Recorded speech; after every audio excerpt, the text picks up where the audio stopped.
சிவம். அன்பே சிவம்.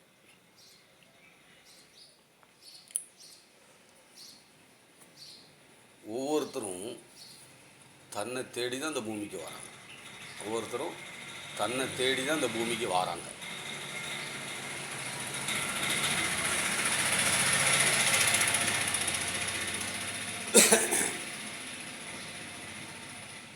அப்போ ஒருத்தன் தன்னை தேடிட்டான்னா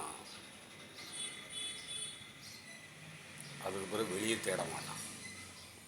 வெளியே தேட வேண்டிய அவசியம் இல்லை. அதுக்கப்புறம் அவனை பார்க்க நேரம் தான் போதும். அவனை தான் பார்க்கணும், வேறு யாரையும் பார்க்கணும்.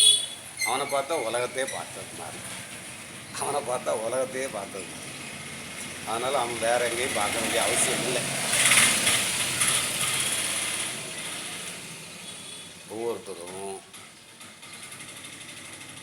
ஒவ்வொருத்தன் தன்னை தெரிஞ்சிட்டான்னா அதுக்கப்புறம் அவனை மட்டும்தான் பார்ப்பான், வேறு யாரையும் பார்க்க மாட்டான். கணக்கு அப்படித்தான் போகும்.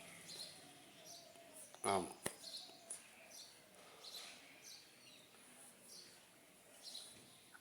அவன் சும்மா இருந்து பார்த்தாலே உலகத்தை பார்த்ததுக்கு சமம். அதுதான் வேலை, அதுதான் வேலை, வேற வேலை கிடையாது. அப்போ நம்ப வேண்டியது நம்பியாச்சு. அப்புறம் இங்கே வேலைக்கு போகணுமா, அங்கே வேலைக்கு போகணுமா, அந்த வேலை கிடைக்குமா, இந்த வேலை கிடைக்குமா, இந்த வேலை பார்க்கலாமா, அப்படி ஓடலாமா, இப்படி ஓடலாம். எப்படி ஓடினாலும் என்ன குட்டிக்குன்னு அடித்தாலும் உள்ளுக்குள்ளே உடச்சிருவீங்க. அதுதான் அந்த ஓட்டம். இந்த ஓட்டம் உள்ளுக்குள்ளே உடையாது. இதுதான் தன்னை அறிதல். தன்னை அறிஞ்சிட்டான்னா அவன் அது பிறகு வெளியில் பார்க்க மாட்டான். தன்னை பார்ப்பான், அதுக்காக எல்லாம் வரும், அதுக்காக ஒன்றும் பார்க்க மாட்டான், செய்ய மாட்டான்லாம் இல்லை. அவனுக்கு தான் ஃபஸ்ட்டு முக்கியத்துவம் கொடுப்பான். வேறு எல்லாமே அடுத்து தான் அவனுக்கு. நன்றி என்று மண்பட.